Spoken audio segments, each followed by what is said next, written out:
Hey guys, welcome in. This is Bollox Talks and Tangents. It's Thursday night at 6:34. The screen just jumped over, Blake. That was weird. We have a new monitor in here. We got some really cool stuff. Lenny's taking up the whole table. He's got so much information today. Today we're talking about astronauts or space, and we're talking about fictional detectives. Right. Fictional detectives. So many to choose from, and so much to choose from, and it's so broad on the astronauts thing. I went a totally different direction just to screw with you a little bit. Fair enough, because I got you back. Lenny, you been doing okay? I'm doing great, man. All right, Blake, you okay in the booth? Yeah, I'm doing fine. But you're part of the morning show every single morning, and we have the same exact setup on the monitors every day. You don't notice it? Yeah, but it went from the left side of the monitor to the right side of the monitor.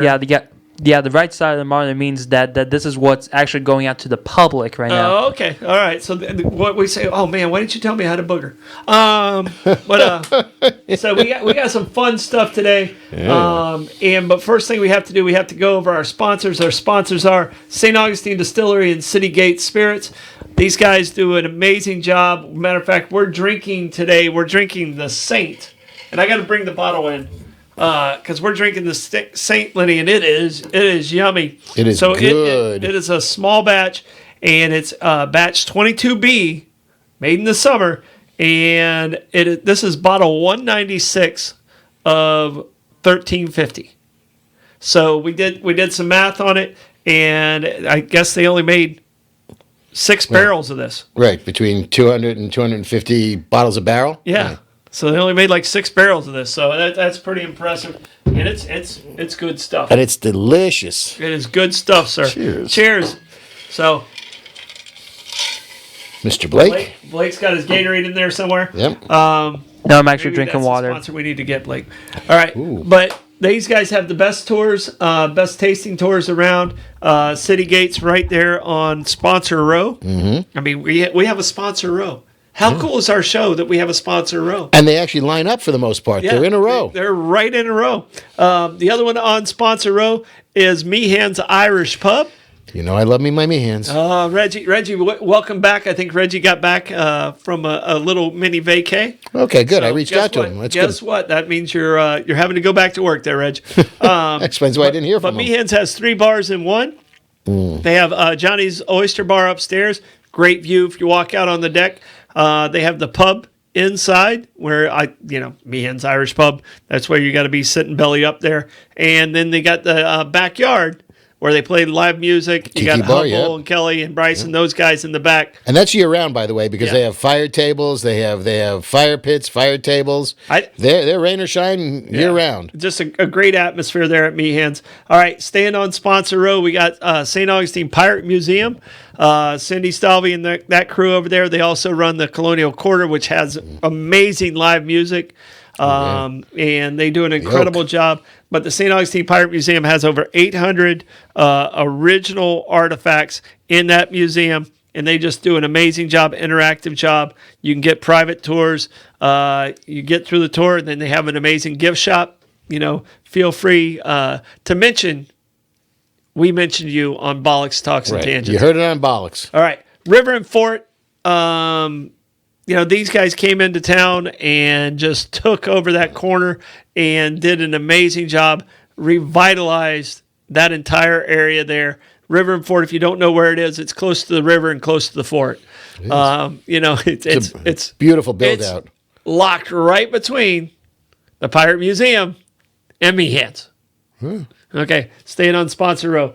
All right, Chesire Custom and Collisions dropped off Rebecca's Jeep today. She's going to get it repainted and redone. Geronimo. Excited about the restoration that Cheshire is going to do for for her. Did she pick a fun color at least? Oh, she's got she's got some good colors in there. Okay, good. It better not be pink, though. What's that? It better not be pink. It's not. No, it's not pink. Then she'd have to take it to Sedona for the pink Jeep tours. You know that's not true.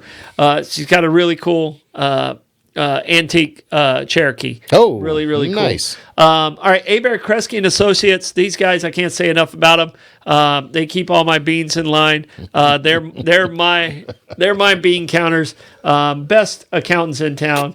I appreciate them for their support and their friendship for decades. All right, getting straight into it. All right, go, baby, go. Word origins.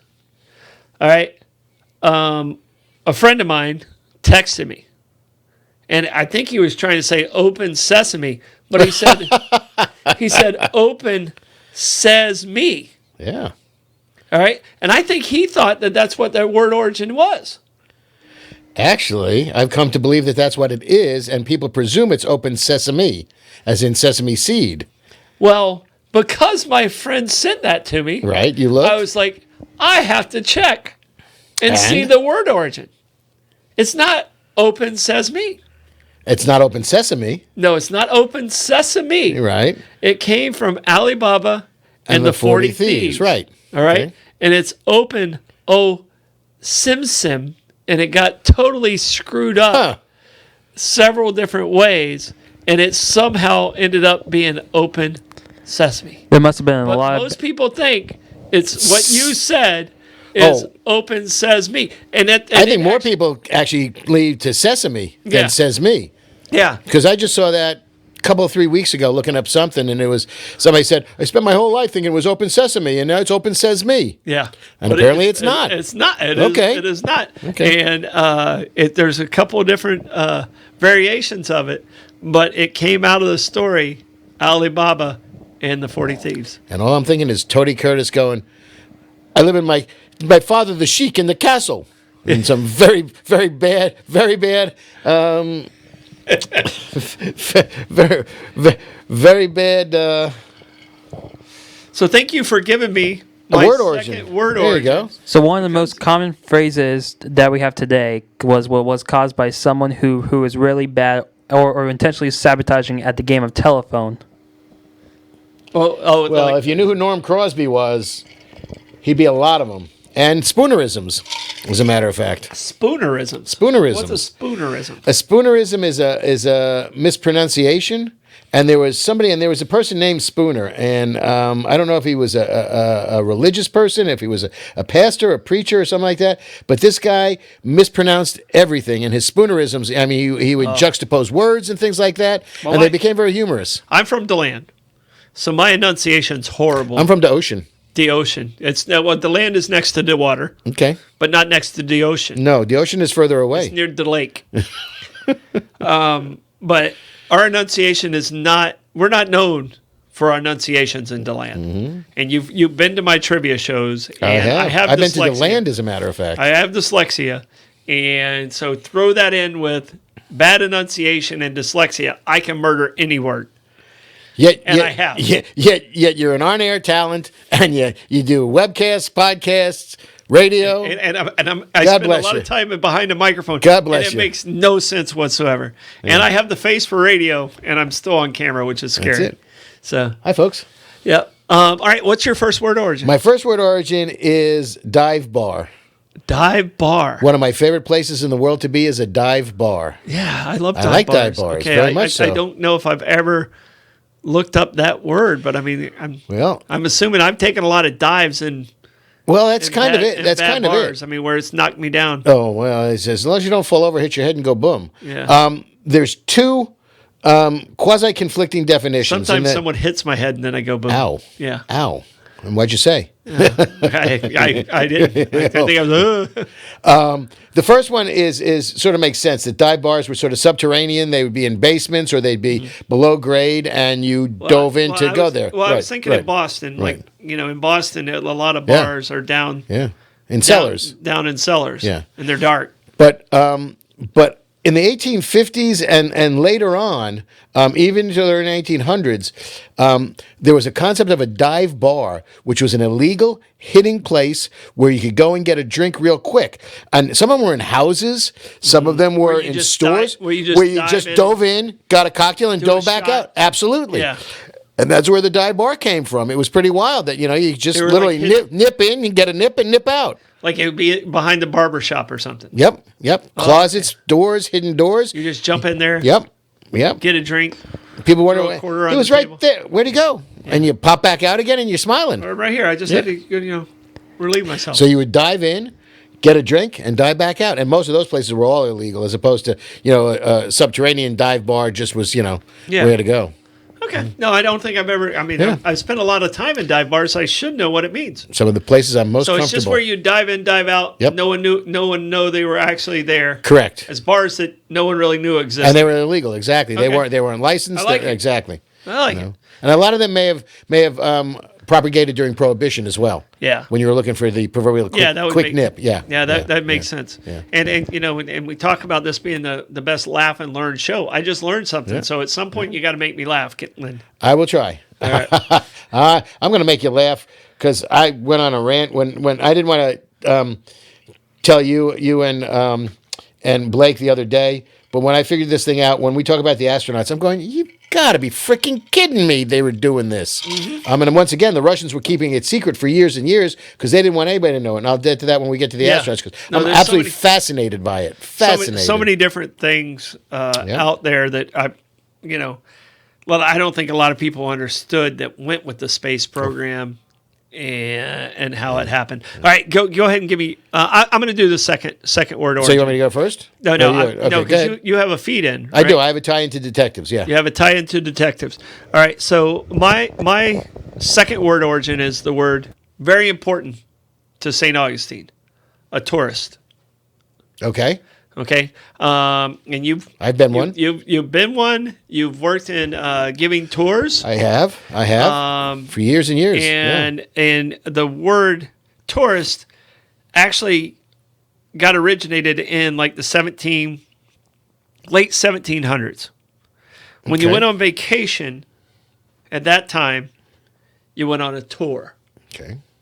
Okay. You went on vacation. Only the wealthy went on vacation. All right. And the word tour actually means an excursion. Okay. Okay. I like that.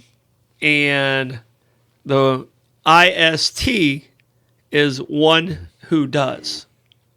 Okay. All right. So it's an excursion. So it actually means one who does an excursion.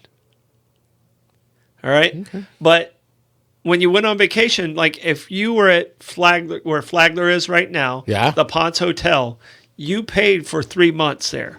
Yeah. If you stayed a month, you paid for 3 months. Yep. Pay one price, baby. You paid everything, and it covered everything. Yeah. I mean, there was, and most of the hotels were very similar to that. The Alcazar was a little bit different. But it was also related to that. It was under the same portfolio. Flagler, right. But it was more of a... It was a casino. It was a bowling alley. It was more of the ancillary stuff for It wasn't as posh, but it was... You didn't have to stay the 3 months at the Alcazar. Right, and it also offered some of the amenities that were not in the largest indoor swimming pool. Absolutely. A lot of those things. Casino, massage rooms, but as a vacation, bowling alley. You went on tour, so everything got packed up for the 3 months. Right. So you basically were one who does an excursion. Yeah, I mean, I give Henry Flagler a lot of credit for being a businessman, a ruthless businessman. He was pretty hard-nosed. I don't think people come back at me when I say he was not a very nice person, but he was a hell of a businessman. But he trained under Rockefeller. Well, there you go. I mean, I don't know how much you read about Rockefeller. Oh, John D. Yeah, he was not. Well, he gave us Acadia National Park in Maine, so I give him props for that. Well, he gave us a lot of things, but he gave us Nelson. here's one of the craziest stats about Rockefeller. So the United States wealth right now Elon Musk is probably the wealthiest in the U.S. Is that right, Blake? Is he an American? Is he a citizen? So I don't know the exact stat, but it wouldn't surprise me if it was that close. I think they go back and forth. I think Bezos, after his divorce, he's not in there anymore. Right. That makes sense. I think it's Elon Musk. I mean, Gates and Bezos. Now, he's South African. Is he an American citizen? I'm 90% sure he lives here now. Right. So I'm assuming he is, and he's been here for a long, long time. And I think he can vote. Yeah, he talked about being able to vote. So yeah, so you have to be an American citizen to be able to vote. But to put it in perspective of John D. Rockefeller against Elon Musk has like 0.002% of American wealth. That's all. Okay, it's some slacking. Incredibly low number. Really? All right. Rockefeller was between 18 and 21% of all U.S. wealth and money at his peak. So just think about every dollar in the United States, out of a $5 bill, every $1 was associated with one man, with all the different businesses he was associated with and everything like that. That's how wealthy he was at his peak. That's frightening. And he was parsimonious, too. This is a guy who did not, he wasn't extravagant with his wealth by any stretch of the imagination. No. It was also a different time. I mean, people weren't, that extravagant. But he did. He did a lot of natural resources. He, basically Acadia National Park in Maine is thanks to the Rockefellers. Yeah. Or him, yeah. Yeah, no. I mean, he incredible. Yeah. All right, what's your other word origin? My other word origin leads into astronauts. So we're going to see. Well, this leads into the detectives. Into detectives. Right. We're going to see your segue ability right here. It's on test. It's a MacGuffin. A what? MacGuffin. Are you familiar with the term MacGuffin? MacGuffin. Blake. MacGuffin. You ever heard of it? No, I haven't. Alfred Hitchcock is the one who really made it famous. Right. But there was a gentleman before Alfred Hitchcock who coined the phrase. But a MacGuffin is something in most detective stories or mysteries that keeps the story moving. It's a MacGuffin. The Maltese Falcon, the Ark of the Covenant, the Crystal Skull, the Holy Grail. These were all MacGuffins. Things that were part and parcel to a story that really had no impact on the story necessarily. It was just it was just a means, an object of no importance to keep the characters moving and motivated through the course of the story. Rosebud in spoiler alert if you haven't seen Citizen Kane. Yeah, you're 100 years behind schedule. Rosebud was a MacGuffin. Yeah, okay. Things that are just in the plot. That are they're throwaways. Yeah. It's like they have really no impact on how the story going to end up, but it's what keeps the protagonists moving along. All right, and you know the story about Rosebud. We talked about this. Yeah, we have. Oh yeah. What'd you say, Blake? Yes, we have. Okay. Yeah. So sorry, Blake. He's blushing. Rosebud. There you go. Yeah. Mm-hmm. But so what's a MacGuffin? What's the origin of a MacGuffin? MacGuffin was there was a gentleman just coined the phrase. He just it was the guy's name? No, it might have come from the Scottish, and it was interesting because the first thing was there were two guys on a train, and guy puts his suitcase up on the rack in the train. They're in the train compartment. The two of them, they start talking. Guy says, "What's in your suitcase?" He said, "Oh, it's a MacGuffin." He said, "What's that?" "Oh, it's what I use to chase the snakes out of Scotland." The guy says, "There are no snakes in Scotland." Well, he said, "Then that's not a MacGuffin." Right. So yeah. So it's pretty. But Alfred Hitchcock would use a MacGuffin in the majority of his movies and his shows to keep things moving along, and it was and they had no impact on the stories actually. Okay, so it has zero impact on the story. Which I take a little. The Ark of the Covenant, you can't call it a MacGuffin. Well, I also like I was going to say I take a little little argument with that. You know who the MacGuffin is in Indiana Jones? Indiana Jones. It's Indiana Jones himself. Yeah. So, okay. I mean, do you know the Big Bang Theory of, the Big Bang Theory? Yeah. Exactly. That's great. It ruined everything. It ruined everything for me. That's great. When they brought it up, Indiana Jones had no effect in the entire thing. Exactly. It would have ended up the same way, right? Yeah. The Nazis would have opened it. They all would have died, and it would have ended up in a storage unit. Yep. So, MacGuffin. Yeah. All right. So, Maltese Falcon, I can see being a MacGuffin. Right. Okay, I get that. Yeah. So, when we did fictional characters, you came up to me last night and said, "Are we just doing literature?" Right. And I said, "Oh no." Okay, that's fine. Oh no. I stuck that way. I didn't want to step on your celluloid toes. No, you can't let that happen. That's okay. Because some of my favorites are on the small screen, some are on the big screen. I just figured we'd have topics for more days, but carry on. Yep, but we'll eventually we can back to them. We can get back to the swing details. Back. Oh yeah. So because you threw this one out, and I picked it out of the group that you sent to us because we did astronauts early. Fictional detectives. Detectives, yeah. First one that immediately comes to mind and my favorite, and I believe it's a lot of people's favorites, is Sherlock Holmes. Sure. So, did you read a lot of Sherlock Holmes when you were a kid? I did. All right. Yeah. Nerd. What'd you say, Blake? Nerd. Nerd. I As if you didn't know. I'm with you. But one of my favorite characters in Sherlock Holmes was Dr. Watson. Sure. In the books, he's an absolute badass. He's just, but they didn't get back to him being a badass until the more recent movies. Right. Like in the early Sherlock movies, he was like the dumpy sidekick. Right. So That's when you had Basil Rathbone and Nigel somebody or other, but Basil Rathbone, and then there was somebody named Nigel who was doing one of them too, the earlier ones too. Yeah. And Jeremy Brett. I mean, we could go on for days.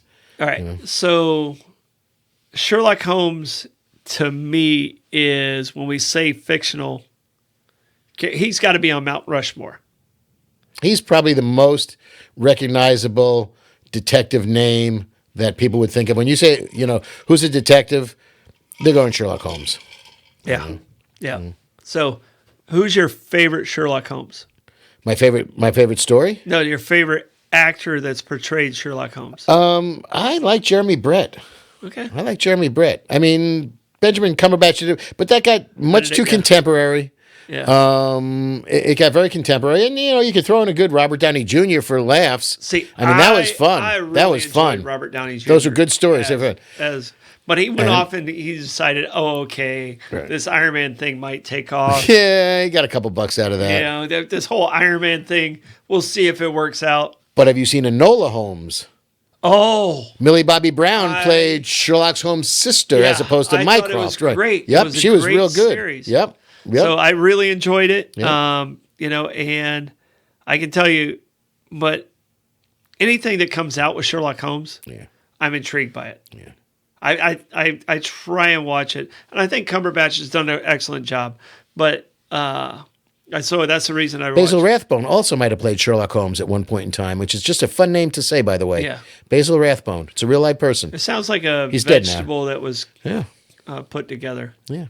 Oh, throw in some Basil Rathbone. It'll be fine. Yep. As a chef, you probably I do. I use it all the time. use Basil Rathbone. Absolutely. Okay. Yeah. All right. It's very good. It's very tasty. So It's a little piquant. yeah, a little piquant. Has a little kick. But one of the first fictional detectives, because this is going to feed into your Sherlock Holmes, was, believe it or not, Edgar Allan Poe. Mm-hmm. Genius. Yes. Wrote what's perceived to be one of the first detective stories, which was one of my favorite stories as a kid, Murder in the Rue Morgue. Yes. Murders in the Rue Morgue. And the detective in that was Auguste Dupin, 1841. And Conan Doyle has Watson acknowledge him in a couple of Sherlock Holmes books. Yes. In the Study in Scarlet and a couple others, he acknowledges Dupin as, being a precursor to Sherlock Holmes. Mm-hmm. I also like Sherlock Holmes because, he was all drugged out and, Yeah, he's flawed. Yeah. He's very flawed. And Watson was his conscience. Yeah. And if you read the books, like I say, the first early Sherlock Holmes, Watson really wasn't a partner. Right. They started getting it right with the Robert Downey Jr. Right. And they started getting it right with the Cumberbatch and the more recent ones, because he was really flawed. The Benjamin Cumberbatch portrayal was a very flawed Sherlock Holmes. Yes. And Watson was his conscience. He knew the brilliance. Mm-hmm. He recognized the brilliance of Sherlock, and he kind of molded him to get to where he needed to be. And that's the way the books were. Books were great. That's the way the books were riveting. The books had the flawed hero, which I've always kind of, we talk about all the Marvel and stuff like that, but I'm a Deadpool guy. Yeah, talk about your flawed heroes. Oh, yeah. I'm a Deadpool guy. I'm like, okay, all right, that's more realistic to me. than Captain America is to me. Yeah. Well, You know. freeze the guy for a while. What the hell? Yeah. None of that's but I'm talking about the character himself. Right. You know, I'm a Winter Soldier over Captain America. I'm a Deadpool over a lot of like Batman even. Sure. So Superman, yeah. It was too perfect. Yeah. Yeah, too much. No, I need flaws. I need flaws in my heroes. And even Batman's flaws came out way too late. They tried to humanize him much later on. Yeah. They didn't really get there until Christian Bale. Right. But to me, Sherlock Holmes is just pure brilliance, but just tortured at the same time. Right, but he never gave up. He always would figure it out, and there was always something that ticked him off. And he had a brilliant brain. Mm-hmm. Oh, the way he worked through things was Yeah, he processed. And to me, he was like the guy. But a lot of people don't realize, and I guess if you read the books or if you that he would study things. I mean, he would light 50 cigars to study the ashes. Yeah. He could tell you by looking at an ashtray what the person was smoking by the ash that was in the tray. Yeah. I mean, he would do all sorts of research on things like that to be able to set himself up for things of this nature. So, he would practice and study, and then coincidentally, it would be in the next case. Yeah, and the thing that makes Sherlock, and I keep harping back on this, but if it wasn't for Watson to keep him on that line, would Sherlock be the hero still? Yeah, I think they needed each other to make it happen. All right, so you were talking about Edgar Allan Poe's. Edgar Allan Poe's Auguste Dupin was the first detective, and it was also supposedly or apparently the first locked room mystery. Okay. Which is, those are great. How did they get in? How did they get out? Couldn't do it. And that's a great, and I love that one because you're reading the book, and until you get to the end, you have no idea what's going on. Who's ripping these people apart? And it was fascinating. And if you haven't read it, it's an official spoiler alert. But let's just say the monkey done it. The monkey. Yeah, it was we're going to get to those an orangutan when we get to the astronauts. Yeah. All right. So I did the best British detective. Okay. I did the best French detective. Hercule. Oh no, he was Belgium. And I did the best United States detective, in my opinion. Okay, I'm intrigued by this one. So the best French detective. Well, it wasn't Inspector Hercule Clouseau. You see, I was when you said celluloid, I was going to throw him in there. Inspector Clouseau. Wait, hold on. Ben. I absolutely loved Inspector Clouseau. The klutz, the clown, the Peter Sellers bubbly. was brilliant. All right, and one of the first dirty jokes I learned was, what is Peter Sellers? I'm sorry. Oops. I just totally ruined the joke. What does a Pink Panther and a Gigolo have in common? They're both Peter Sellers. But that was the first dirty joke that I remember having. Okay. But I mean, I love the Pink Panther series. I mean, and I even love the character of Clouseau. I mean, I think I think Roger Moore played Clouseau in one movie too. Okay. Yeah, it was an awkward version of it, but I think Steve Martin did a great job. Peter Sellers obviously did an amazing job. How many times do you hear, "Does your dog bite?" It's not my dog. I thought you said he didn't bite. It's not my dog. It's not my dog. I love that. I do. That's just too much fun. So to me, the time frame in which I grew up. Not now, Kato. and Peter Sellers was just brilliant. Yeah, and his French accent was so horrible, so horrible. He basically created words on the spot, on the set, and he had to just have people just dying laughing. I would think. So as far as fictional, when you said, "Do we need it?" I instantly had two in mind, and neither one of my two favorite were really. They were from television and film, so I couldn't stay with the literature side of it. That's okay. And who's the American one? Oh, the American one's the best of all time.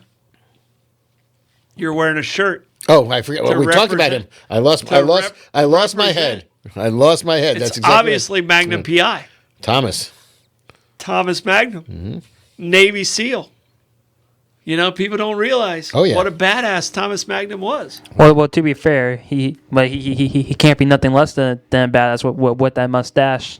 Oh yeah, I mean he was a Tigers fan though. Here's the thing, Tom Selleck is. I mean, and he made Magnum on it. They tried to remake Magnum. No, you can't do it without Tom Selleck. And Higgins became a woman, an MI6 agent. Well, Higgins was like a British war hero, like Sergeant Major or whatever he was. But was he? Was he Robin Masters? That's the question. That is a huge question. Was Higgins actually Robin and Masters? They started to allude to that toward the end of the series. But do you know, and we've already mentioned this person, who was a voice, only appeared like 5 times, who was the voice of Robin Masters? Pete Melfi? Blake, do you have any idea? Pete Melfi?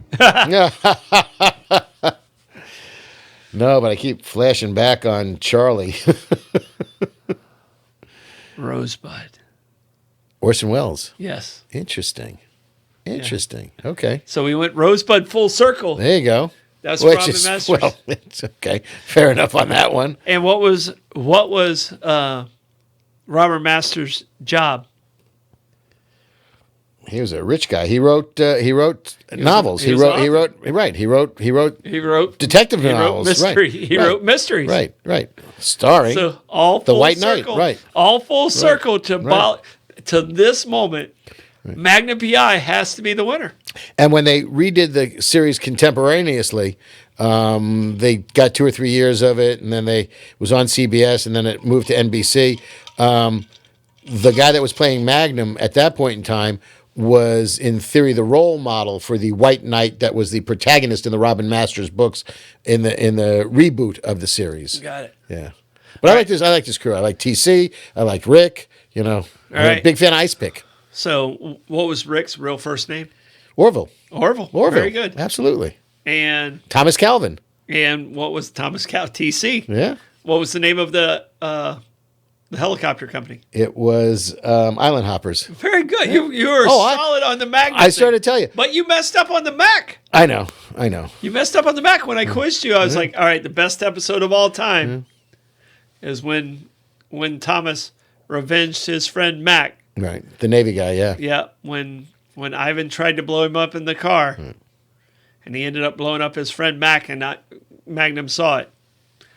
Yeah. Yeah, he that was didn't not see good. the sunrise. They were going to Mac and him were going to see the sunrise. Right. Yeah. And he was good. And and he was, that's another one, because Magnum would be, could you do me a favor?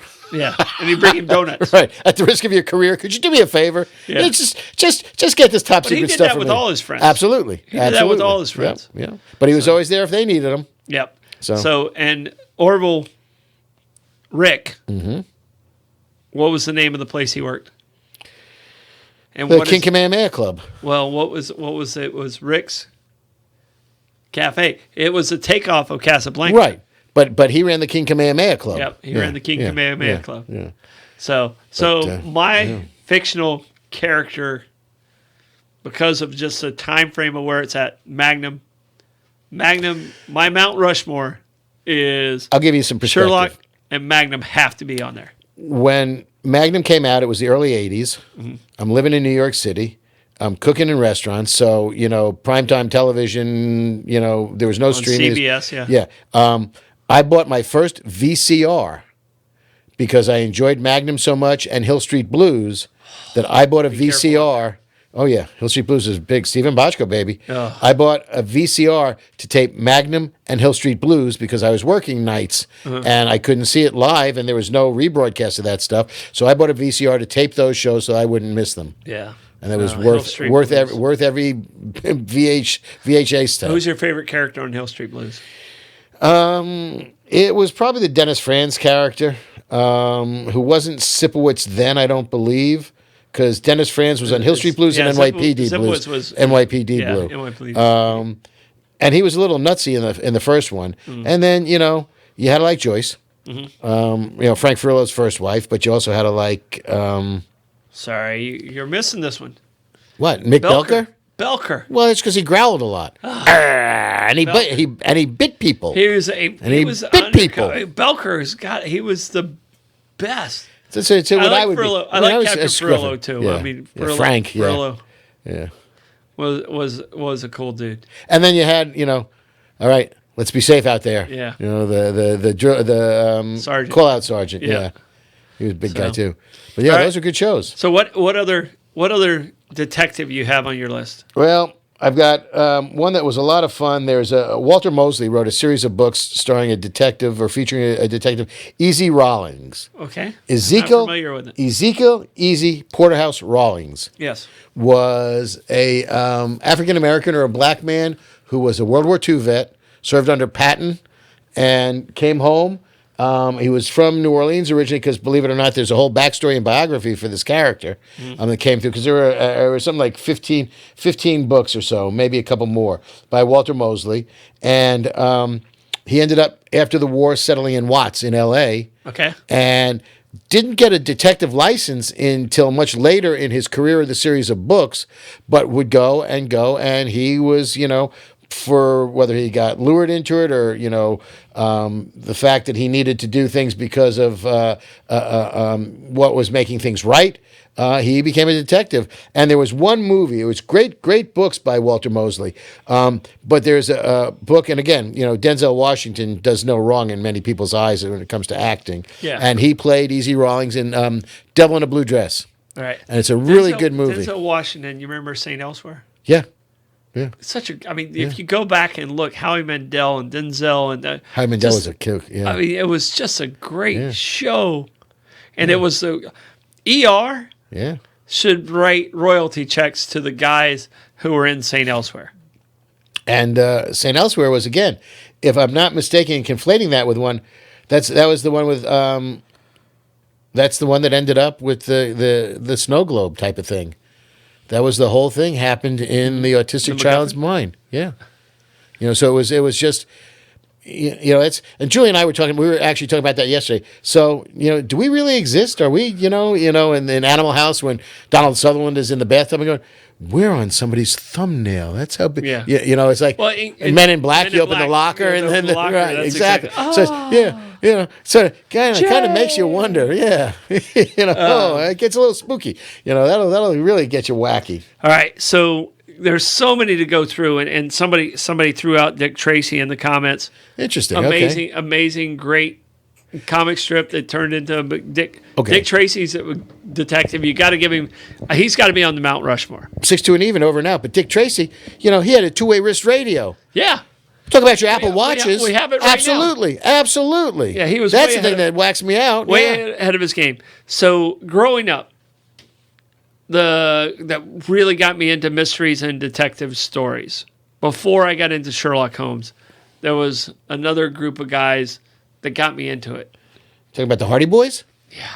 I got you right here, my friend. Right here. Blake, and that's not just Frank a and wrestling group. I know. I read, and it was funny because the Nancy Drew books were yellow, the Hardy Boys were blue. I mean, they were pretty much But I read gender specific. both. I read a couple of Nancy Drew, but I read all the Hardy Boys. Hardy Boys. I still can visualize my bookcase at home with all the blue binders. Yeah. all the blue bindings. Yeah. Absolutely. Well, we didn't have books at my house. We it had to be at the school library for me. Oh, yeah. And it's interesting because you know what our book collection was? This week's TV guide. Ooh. That's what you have in DeLand. Okay. Well, I had a crossword puzzle. Yeah, I had. there were TVs in DeLand? Very easy one. Yeah. Yeah. Whatever I bought at how we had book fairs. Yeah, sure. And you earned points and you got Scholastic, you were able to do that. So whatever I bought there was the books that we had in our entire house. But I never had.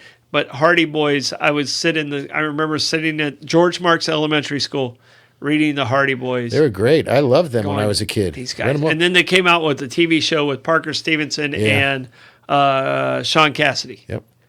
But what I find interesting, because, we talk about Scooby-Doo frequently, especially at trivia. Curse you, Velma.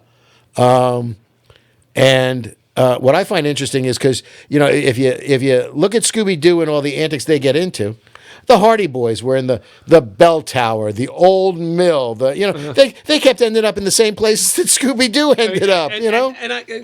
Nancy Drew, Hardy Boys, I believe the Mystery Machine all sprung out of that. Well, it's funny because the Hardy Boys, they lived in some amorphous place called Bayport in Barnett Bay.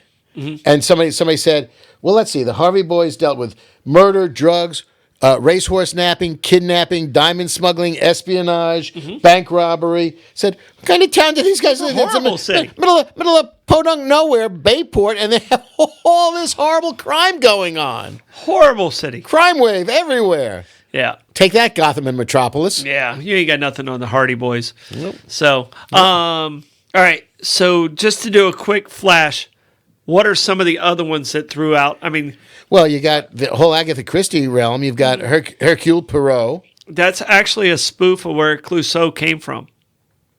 Did you know that? Clouseau came from Hercule Poirot. Right. Yeah, exactly. Yeah. So who was brilliant. Clouseau was supposed to be a spoof off of that. And there's tons of people that played Hercule Poirot. Mm-hmm. The one that I'm still trying to wrap my head around was Tony Randall. Yeah. Played Hercule Poirot, and I can't quite figure that one out. Peter Ustinov, David Suchet. Tony Randall, Something Like It Hot. Better than the Odd Couple, but yes, exactly. Yeah. He went, the original Odd Couple. Right, yeah. So, but I'm still trying to figure him playing Inspector Poirot, Hercule Poirot. But he was great, yeah. So, Miss Marple. TV detectives, who do you have in your... Let's do it. Literature, TV, and movies.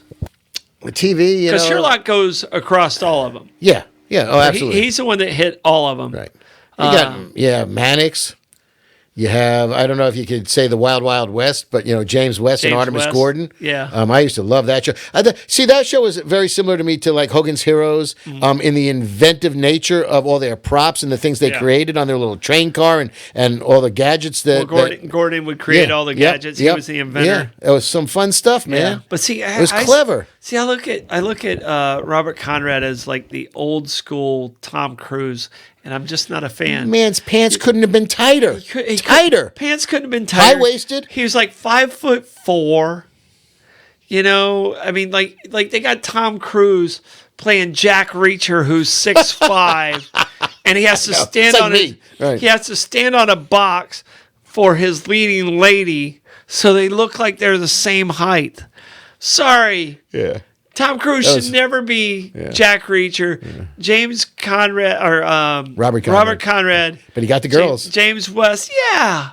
It doesn't work like that. Well, but don't forget, his biggest protagonist was Michael Dunn. Yeah. Who was, a small person. Yeah. So. All right. What about Beretta, Columbo, Kojak? Columbo was great. Kojak, lollipop going on there. Mannix. Yeah. I was never really a Mannix fan. Yeah. But Beretta was him and the Boyd. Yeah. You know what the bird's name was? I want to say Freddie, but I don't. Fred. Yeah. Very good. Yeah. That was a solid. Yeah.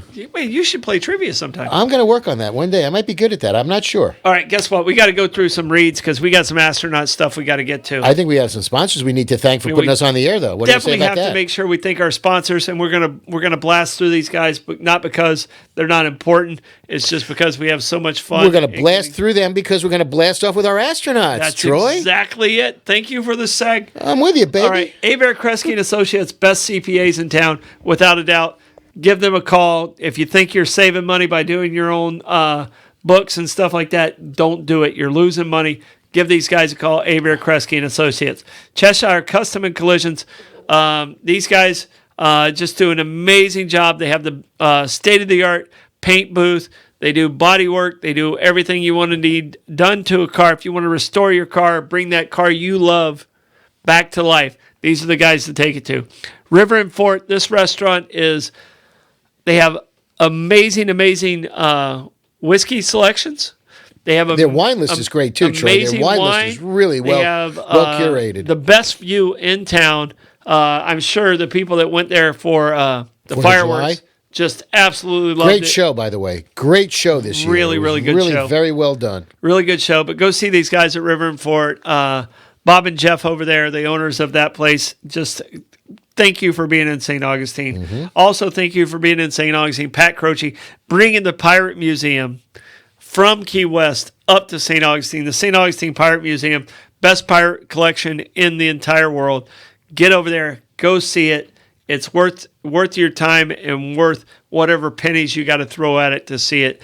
800 original artifacts, one of the original Jolly Rogers. And there's a huge people don't know. I used to do a lot of tours in St. Augustine. I'm a licensed tour guide, and I will tell you, the pirates would come to St. Augustine with regularity. They had a schedule. Yeah. They would come to St. Augustine. They would, and there were 1,500 people, 2,000 people living in St. Augustine. They'd show up with like 3,000 pirates. They would literally swarm into the place. And then they'd go away for a while because there was no reason to come back. There was nothing left. And then eventually the wealth would return, the city would rebuild, and the pirates say, okay, good. Yeah. Now we're coming back. Yeah. Huge pirate history. Yeah, huge pirate history. A lot of people don't know that the inlet where it is today was not where it was originally. That's why the lighthouse seems like it's in the wrong place. Sandbars, yeah. Yeah, so that's the way the inlet used to come in. You had to come past the salt run there. All right, Meehan's Irish Pub, also right there on the bayfront. Best pub in town. Great 3 staff, bars too. in one. Amazing staff, amazing owners. Appreciate them being our sponsors. All right, and what we're drinking today is called the Saint Bourbon. It's a small batch bourbon from the St. Augustine Distillery. Excellent bourbon. You got to enjoy it. I am. Very You got much to so. enjoy it. I'm a bourbon kind of guy. Along with Citygate Spirits, you can get a variety of different flavors there. And they give you a free tasting when you go to City Gates. You can go in, you sign up. It doesn't cost anything, and they'll walk you through the stages of it. They'll give you a bunch of flavors to taste, and and it's interesting because their bottles there are very affordable. All right, last week we talked, and you brought this in. We talked about ginger ale. I haven't opened this, but I feel like I need to open it and try it on air. Okay, go ahead. I've never tried. It's good. And it's the Bold Canada Dry Bold Ginger Ale. So I'm gonna try not to splash it everywhere. So this is a taste test. I don't think I shook it up too much. It's Is it bold? bold. It's bold. It's bold. Let's It see comes what- as advertised.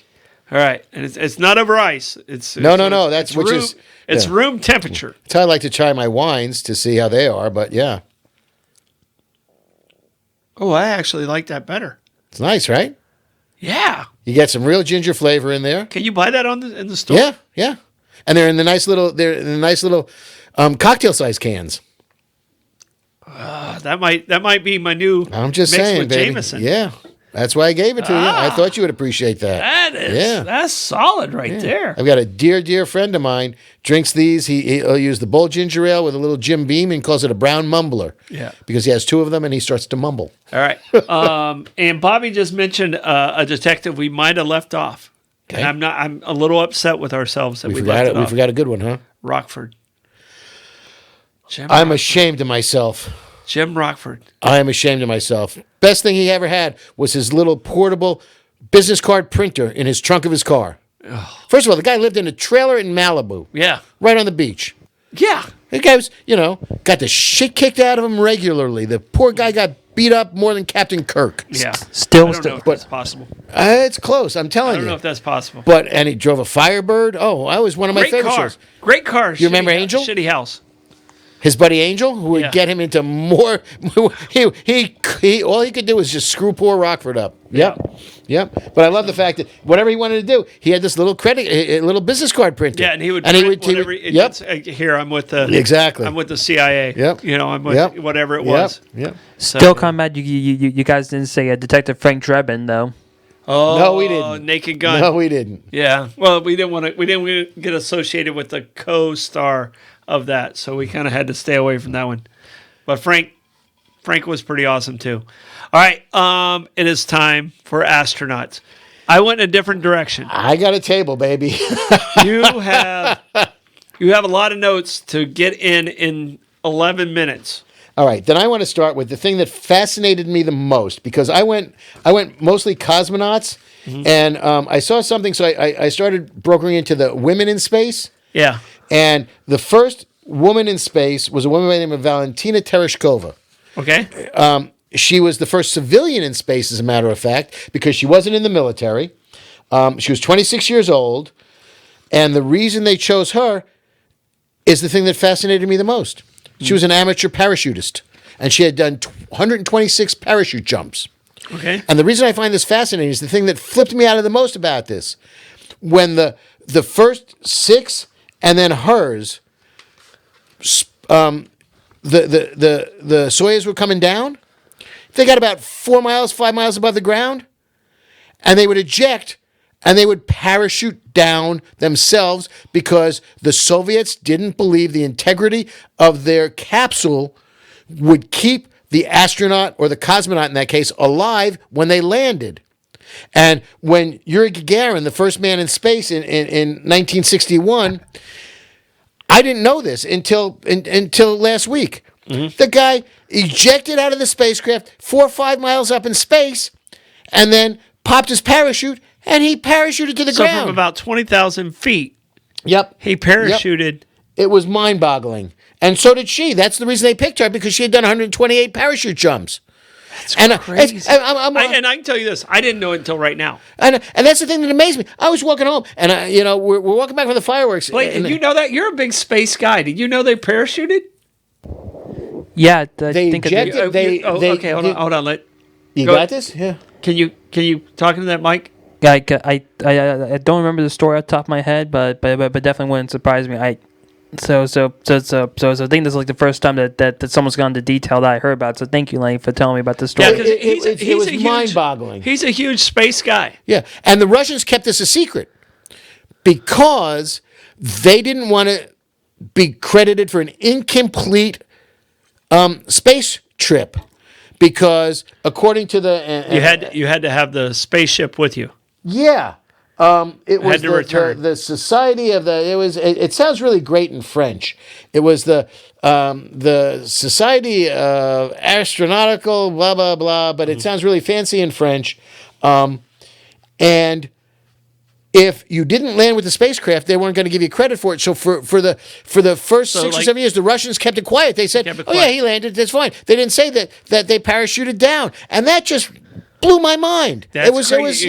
nuts. I did not know that at all. Nuts. All right, and I went into like more of facts similar to that about what some unique things that happened to astronauts. Sure. All right, so astronauts. And these are some of. I'm going to go through them pretty quickly because we don't have much time. Stop banging on the age mic. a little bit slower than people on Earth because they don't have the gravity pulling against them. Okay. All right. All astronauts today have to learn Russian. Well, because a lot of them get blasted off from the Cosmodome in Kazakhstan or No, it whatever it has is. more to do with the space station. Okay. So that's the language that's used at the space station in a lot of times. So all astronauts today have to learn, well, not the private ones, but the ones that are going to the space station. They're not astronauts. Those are tourists. All right. Here's the other thing. Astronauts have to exercise every day in space because we're naturally working against gravity. Right. So our body is pulling against gravity constantly. So we don't even know we're exercising. So we're doing isometrics, sort of. Exactly. Right, yeah. So all of them have to exercise like at least 2 hours a day just to keep any muscle mass from atrophying. All exactly. Right. Here's the one why I want to be an astronaut. Astronauts grow up to 3% taller. Basketball, I'm a coming. All right, so no, I would have been 5 foot. I would have been 5'10". Okay. All right, so it would have given me 2 more. You would have grown about 2 more inches. So you'd have been 5'8", right? If I lied and stretched, if you stretch out. If I stretched, yeah. All right, here's the weird one, and there's some others. I'm going to go past this one. Okay. An astronaut's heart changes shape. Really? Due to microgravity. All right, and in space. Astronauts' hearts become more spherical in shape. This is another effect of microgravity, and will temporarily the heart will go back to normal once it's back on Earth, but the heart Right. actually changes shape in space. I didn't even think about that. Does it become heart-shaped or does it become round? Spherical. Okay. So, as we're doing numbers and facts, there's been astronauts from 44 countries.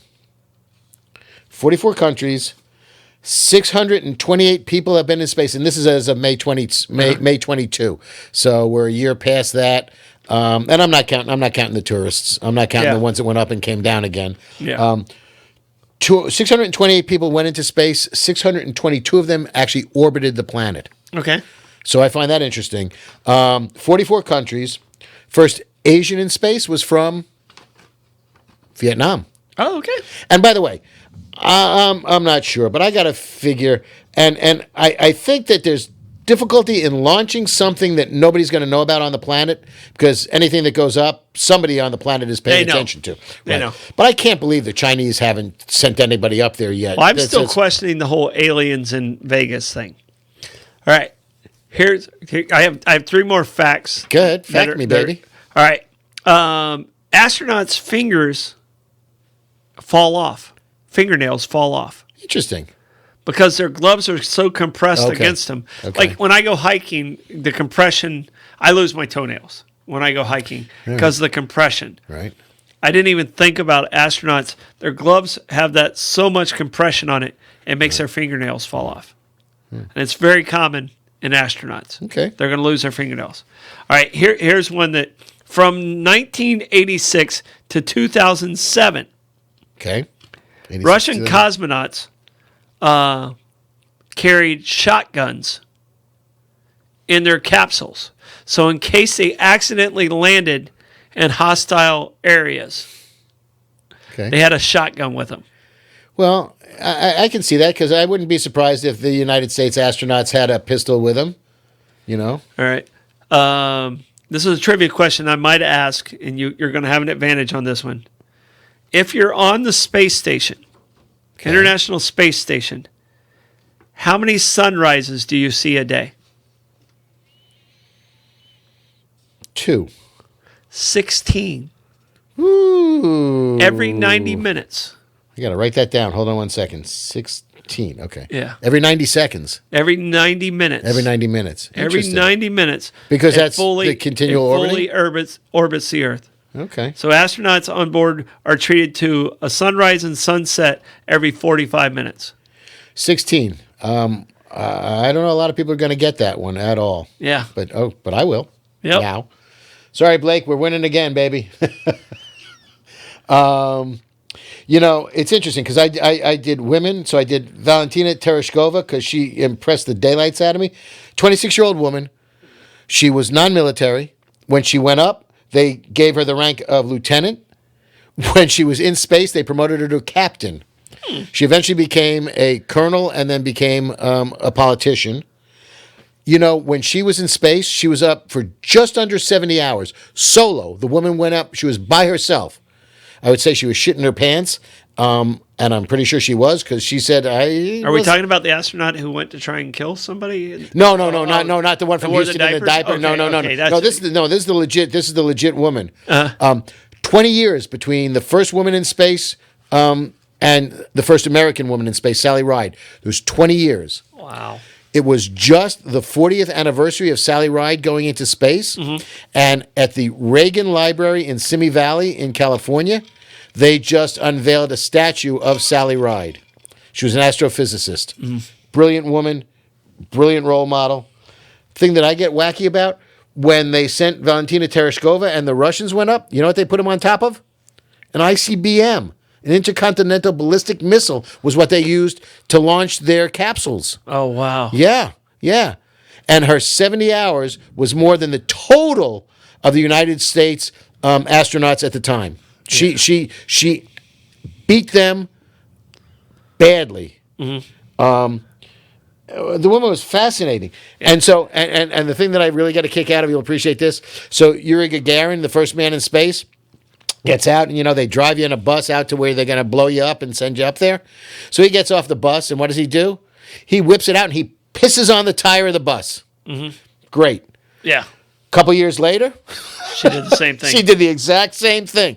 Gotta love the woman for that, among other things. All right, my favorite astronaut, and this is the only astronaut I'm really talking about in details. And we could have talked about astronauts. There's We a could lot do of days stuff of we this, could do. absolutely. Because I don't think people understand how big the capsule of Sputnik was. It was like Teeny, this teeny. big, this big around. I'd be cramped, and I'm not a big So person. It was like this big around, Yeah. and I didn't realize it was a one-way trip either. Well, For the monkey, right. for Sputnik and the monkey right. that Yeah, went up. yeah. It was a one-way trip. But the Soyuz, they wanted them to come back. They didn't come back. Right. All right. But my favorite astronaut, and I think one of the coolest human beings, Americans out there, is Buzz Aldrin. He has fun being him. 93 years old. Has fun being him. Still kicking it at 93 years old. He was the second man on the moon, Yep. 19 minutes behind Armstrong. All right. Hey, you go first. Hit a golf ball. Hit a golf ball on the moon. All right. Coolest story. I think I heard about him at like 76 years old. He's at a bar and someone starts screwing with him, saying that the moon landing was fake. Young man, about 30 years old, turns around, cold cocks, knocks the guy out flat Yes! on the floor. Buzz Aldrin, biggest badass American. That's brilliant. Brilliant. I mean, you can't get any cooler than Buzz Aldrin. Nope, And he's that's got a true. great name. Yeah. And he's got a great name. You know what? We're a little over on time. Lenny, thank you so much. Fun show. Always. That's what happens Always. when the show's good. It goes so quick. I want to say thank you to you guys. If you guys would, please you, hit Blake. that share button. Go help our sponsors out. They're the reason we're here. We appreciate you guys. This is Bollox Talks and Tangents, and we'll talk to you next week.